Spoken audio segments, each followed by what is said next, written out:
पिछले 2 वीडियो में आपने और मैंने परम पूज्य श्री उड़िया बाबा से किए गए प्रश्नों के माध्यम से नाम कीर्तन भजन संकीर्तन के माध्यम से जीवन बदलने वाली रीति को श्रवण किया।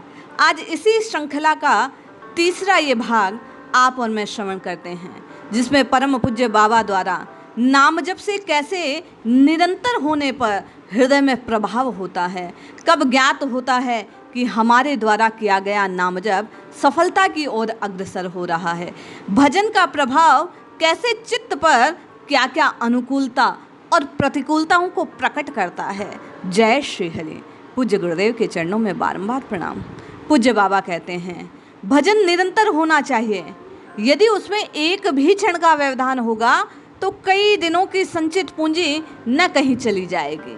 इसीलिए नियमित भजन में कभी त्रुटि नहीं आनी चाहिए। यदि भगवान का चिंतन करते हुए हमें संसार की चीज़ें अच्छी लगती हैं तो समझना चाहिए कि अभी हम अपने लक्ष्य से कोसों दूर हैं। जब संसार की बढ़िया से बढ़िया चीज़ को देखकर भी हमें घृणा हो तभी समझना चाहिए कि कुछ भगवान के प्रति अनुराग हृदय में उत्पन्न हुआ है। भगवान के भक्त को तो सभी चीज़ें तुच्छ जान पड़ती है भगवान के आगे।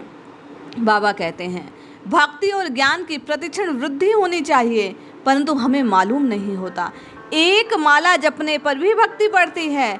यदि कहो कि ऐसा मालूम क्यों नहीं होता, ये आपकी और मेरी जिज्ञासा रहती है कि इतने दिनों से आप और मैं भजन कर रहे हैं किंतु आपको और मुझे कोई अनुभव नहीं होता।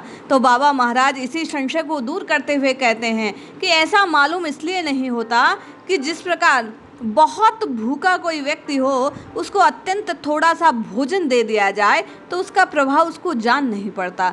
जैसे कोई अत्यंत भूखा हो और 2-4 खाने की वस्तु दी जाए तो भूख शांत नहीं होती।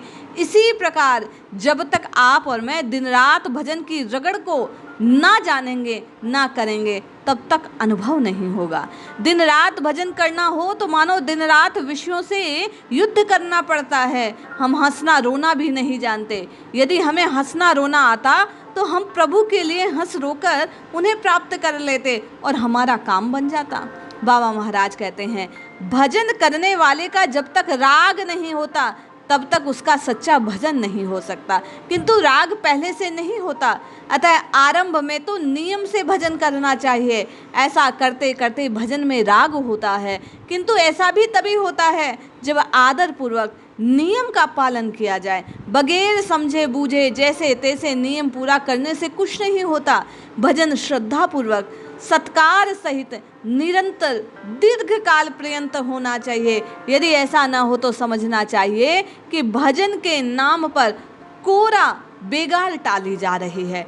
जब तक भजन का राग होता है तब विषयों का विश्वत होना जान पड़ता है। अपने आप विषय वासनाएं छूट जाती हैं। पूज्य बाबा कहते हैं जब तक किसी काम में लगन नहीं होती तभी तक कुछ करते नहीं हैं।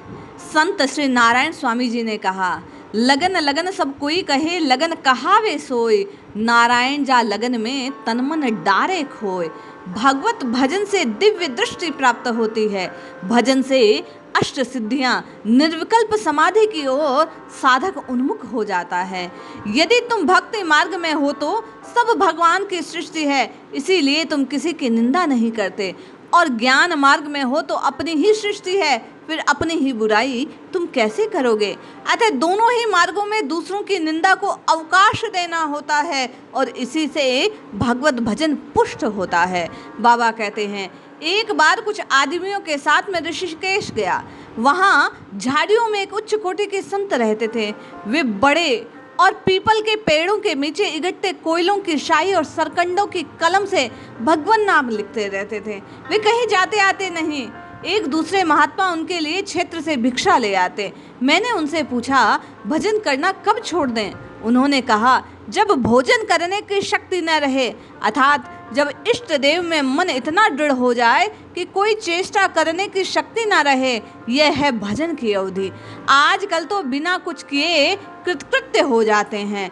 आप और मैं भी जिज्ञासा रखते हैं कि कितनी देर नाम जप करना चाहिए। बाबा ने कहा जीवन पर्यंत नाम जप होना चाहिए, क्योंकि जब तक साधक जीवित है तब तक भोजन की कहीं ना कहीं किंचित मात्र इच्छा हो उसमें विद्यमान रहती है। भजन करने वालों में काम क्रोध आदि दिखाई देते हैं, ये सब अन्न का दोष है और कुछ नहीं। बाबा कहते हैं अन्न शुद्ध हो तो आधी साधना ठीक ठीक हो जाती है।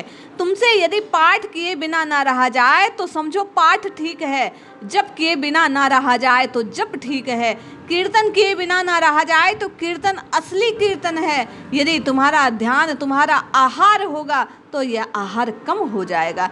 जब श्री भगवान का अनुराग होगा तो भूख स्वतः बंद हो जाएगी। वृद्धा अवस्था में भगवत प्राप्ति की इच्छा होने पर भी भक्ति होना कठिन है। यहाँ बाबा महाराज संकेत करते हैं कि हम आपको आज अभी इसी वक्त से भजन में लग जाना चाहिए। बुढ़ापे में भजन बनता नहीं है।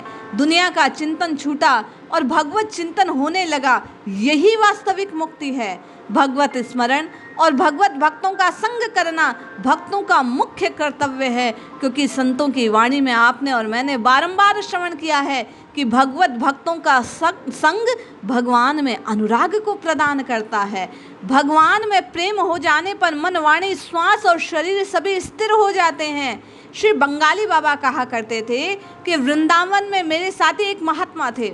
वे भजन में विघ्न ना पड़े इसलिए हर समय पाखाने में बैठे रहते थे। इससे सब लोग उनसे घृणा करने लगे और तनिक उनके नज़दीक नहीं जाते और वे अधिक से अधिक भजन करते। भजन में मन लग जाने पर दुर्गंध भी सुगंध प्रतीत होने लगती है।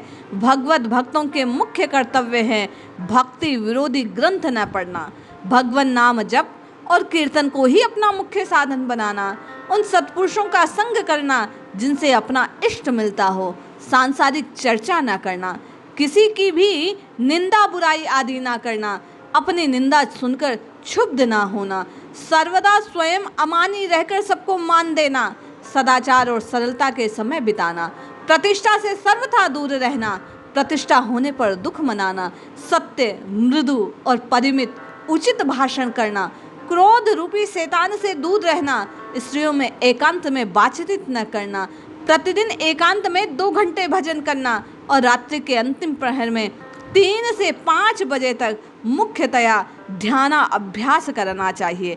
ध्यान के विषय में पूर्व में ही बाबा ने बतलाया कि नाम ध्यान सर्वोच्च साधन है। रात्रि के अंतिम प्रहर में भगवान नाम का, इष्ट नाम का बारंबार ध्यान करना चाहिए। अदृष्ट से सर्वदा भय रखना अर्थात अपने को सिद्ध समझकर मनमानी न करते रहना। विषय चिंतन से राग द्वेष होगा और भगवत चिंतन, आत्मचिंतन के बिना उसकी निवृत्ति नहीं होगी। अतः तुम्हें परिचर्चा या पराया चिंतन कभी नहीं करना चाहिए। बाबा कहते हैं हर समय केवल आत्मचिंतन करना चाहिए। जब श्री भगवान के साथ तुम्हारा संबंध है तो तुम पापी कैसे हो सकते हो। साधकों को सचेत करते हुए बाबा कहते हैं भजन, समाधि और दान देने से जो सुख हो उसे दूसरों के सामने नहीं कहना चाहिए, क्योंकि इससे अभिमान में वृद्धि होती है। अपना बेल खो जाने पर किसान जितना आतुर होता है उस समय उसे जो बेल दिखाई देता है वह उसे अपना समझता है। जब तक भगवान के लिए तुम उतने व्याकुल नहीं हो जाते तब तक तुम्हें उनकी प्राप्ति नहीं हो सकती। बाबा महाराज कहते हैं भगवान आप मुझे जिस प्रकार रखेंगे मुझे उसी प्रकार रहना स्वीकार है। आपसे यही प्रार्थना है कि मैं आपको ना भूलूं। भगवत भक्त को प्रत्येक कार्य के आरंभ में भगवान का ध्यान करना चाहिए। ईश्वर के सामने दिल खोलकर नित्य प्रति 1 घंटा रोना चाहिए, खूब रोना चाहिए। मान लो किसी के घर में कन्या का विवाह होने वाला हो, बारात भी आ जाए किंतु घर में 1 पैसा न हो, वह पुरुष क्या किसी उदार पुरुष के पास जाकर बिना रोए रह सकता है? उसी प्रकार वास्तविक दुखी प्राणी अपने दुख को दूर करने के लिए ईश्वर के सामने रोए बिना नहीं रह सकता। अतः कुछ करने की आवश्यकता नहीं, केवल बात बनाने से काम नहीं चलेगा। आपके जीवन की सबसे बड़ी पीड़ा बार बार जन्म और मृत्यु का चक्र है। इसलिए उसे याद कर करके उसे छुड़ाने वाले भगवान के समीप उसी का चिंतन कर करके रोना चाहिए, जिससे भगवान व्याकुलता के कारण आपको और मुझे प्राप्त हो जाए। हे जगमंगल, हे परमपिता, मेरी वाणी आपके गुण कीर्तन में, कर्म महिमा श्रवण में, हाथ युगल चरण की सेवा में, चित चरण चिंतन में, मस्तक प्रणाम में, दृष्टि आपके स्वरूप में, संत जनों के दर्शन में नियुक्त रहे, ये प्रार्थना नित्य करनी चाहिए। भगवान का नित्य स्मरण ही ज्ञान, भक्ति और वैराग्य को उत्पन्न करने वाला है। भक्त मोक्ष की इच्छा नहीं करता, कामना रहित भगवत प्रेम ही उसका एकमात्र प्रयोजन है। जैसे निरंतर विषय चिंतन करने से विषय में आसक्ति हो जाती है, वैसे ही भगवत चिंतन करने से भगवान में अनुराग हो जाता है। भगवान मेरे समीप हैं, सदा रक्षा करते हैं, ऐसा निश्चय करना चाहिए प्रत्येक भक्त साधक को। जब तक मनुष्य पर प्रवृत्ति का बोझा लदा रहता है, जब तक वह संसार की ओर झुका रहता है, तब तक उसे इष्ट की प्राप्ति नहीं हो सकती। बाबा महाराज कहते हैं, निवृत्ति होने पर भी इष्ट की प्राप्ति होती है। भक्ति पूर्वक जिसका विश्वास किया जाए, जब तक उसमें तल्लीन न हो जाए, सर्वत्र वही न दिखने लगे, तब तक उपासना परिपक्व नहीं होती। इष्ट के अनुसार वृत्ति से त्याग या ग्रहण होता है। उपासक के लिए वृत्ति को इष्ट में लगाना ही प्रवृत्ति या ग्रहण है, तथा संसार में वृत्ति को हटाना ही त्याग है। भजन करते समय भूत भविष्य का चिंतन छोड़कर केवल इष्ट के आकार की वृत्ति को कर लेना, इष्ट की वृत्ति को गाढ़ कर लेना, श्री कृष्ण का, श्री राम का दर्शन होने लगेगा। इसी प्रकार प्रत्येक भक्त को अपने इष्ट देव का दर्शन हो सकता है, यदि अपनी वृत्ति को वह इष्ट के अनुकूल बना ले। चित्त में भगवान का चिंतन हो, इसी का नाम मौन है। वाणी रोकने का नाम मौन नहीं। मित भाषण को भी मौन कहते हैं, परंतु मुख्य मौन तो चित्त के चिंतन का रुक जाना है। बाबा महाराज कहते हैं, ध्यान के समय केवल अपने इष्ट रूप के स्वरूप का ही चिंतन करो। यदि स्वरूप में ध्यान न लगे, मनोराज्य होने लगे, तो देह की लीलाओं का मनोराज्य करो। भगवान राम अर्थात श्री कृष्ण की जो जो लीलाएं हैं, उन्हीं का मनोराज्य करते रहो। ये इस प्रकार का ध्यान है। भक्त का कर्तव्य तो किसी प्रकार संसार के चिंतन से निकलकर भगवत चिंतन में लगना है। जब इष्टाकार वृत्ति को रखकर सर्व काम करने लगेंगे, रोने की इच्छा हो तो इष्ट देव के सामने करुण कथा का चिंतन करके रोए, हंसने की इच्छा हो तो उन्हीं के सामने हास्यपूर्ण लीलाओं का चिंतन करें, यदि खेलने की इच्छा हो तो बाल कृष्ण के साथ खेले। जिसकी ऐसी स्थिति हो जाती है, उसके लिए फिर कोई कर्तव्य शेष नहीं रह जाता। फिर कोई आसन में बैठे ना बैठे, स्वस्थ रहे बीमार रहे, उसका भजन स्वतः चलने लगता है। बाबा महाराज कहते हैं, भगवान का भजन करने से चार बातें आ जाती है। भगवान के ऐश्वर्य का अनुभव होता है, तात्कालिक अथवा अदृश्य दुख का अभाव हो जाता है, रजोगुण तमोगुण की निवृत्ति हो जाती है, परम आनंद की जन्म मृत्यु का अभाव हो जाता है। आचार भ्रष्ट पुरुष को भक्ति प्राप्त नहीं होती।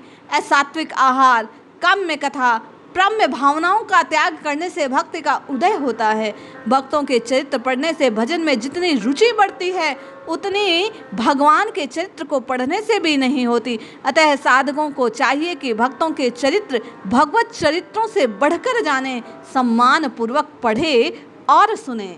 पूज्य बाबा महाराज कहते हैं, भगवान के विरह में जो आंसू निकलते हैं, उनका बड़ा महत्व है। इस विषय में कबीर साहब कहते हैं, कबीरा हंसना छोड़ दे, रोने से कर प्रीत, बिन रोए पाए नहीं प्रेम पियारा मीत। पाठ से बढ़कर जप है और जप से बढ़कर ध्यान है उस नाम का। अनाहार और अत्याहार, इन दोनों से भजन नहीं होता। निद्रा भी प्रेम की कमी होने पर आती है। जिनका भजन में अनुराग है, उन्हें आलस्य नहीं होता। सत्व गुण होने पर शरीर में भारपन नहीं आता। अधिक खाने वालों की अपेक्षा थोड़ा खाने वालों को कम हानि होती है। लय और विक्षेप भोजन में आसक्ति होने से दूर हो जाते हैं। भजन जहाँ तक हो आसक्ति पूर्ण करना चाहिए, नियमानुसार भजन करना चाहिए। जहाँ नेम है वहीं प्रेम है। आसक्ति केवल और केवल भगवान के प्रति होनी चाहिए, भजन के प्रति होनी चाहिए। इष्टाकार वृत्ति करना तो अपना काम है, किंतु उसकी गाढ़ता तो भगवत कृपा से होती है। ये अपने वश की बात नहीं, तथापि लगे रहना चाहिए। भगवान अपने अनन्य चेता भक्त के योग क्षेम का निर्वाह स्वयं करते हैं। जब आप और मैं अपनी वृत्ति को भगवान की ओर उन्मुख कर देंगे तो वे कृपा सिंधु अवश्य कृपा करेंगे। जो काम भगवत बुद्धि से किया जाए वही भजन है। भजन के समय साधक को बोलना, हिलना अथवा इधर उधर देखना नहीं चाहिए, बल्कि शांत, स्थिर और मौन होकर भजन करना चाहिए। पूज्य बाबा महाराज कहते हैं, इस प्रकार जब साधन इन सब नियमों का, इन सब बातों का भगवान के प्रति आसक्त होकर भजन करना, कीर्तन करना, नाम जपना, नाम ध्यान करना आरंभ कर देता है तो उसका दिनों दिन भजन बढ़ने लगता है और अंततः उसे भगवान की प्राप्ति होती है। हम आप भी इसी रीति से भजन करें और अपने जीवन को बदलने के लिए इस संत वाणी के माध्यम से प्रयास करें, निश्चय लाभ होगा। जय श्री हरि।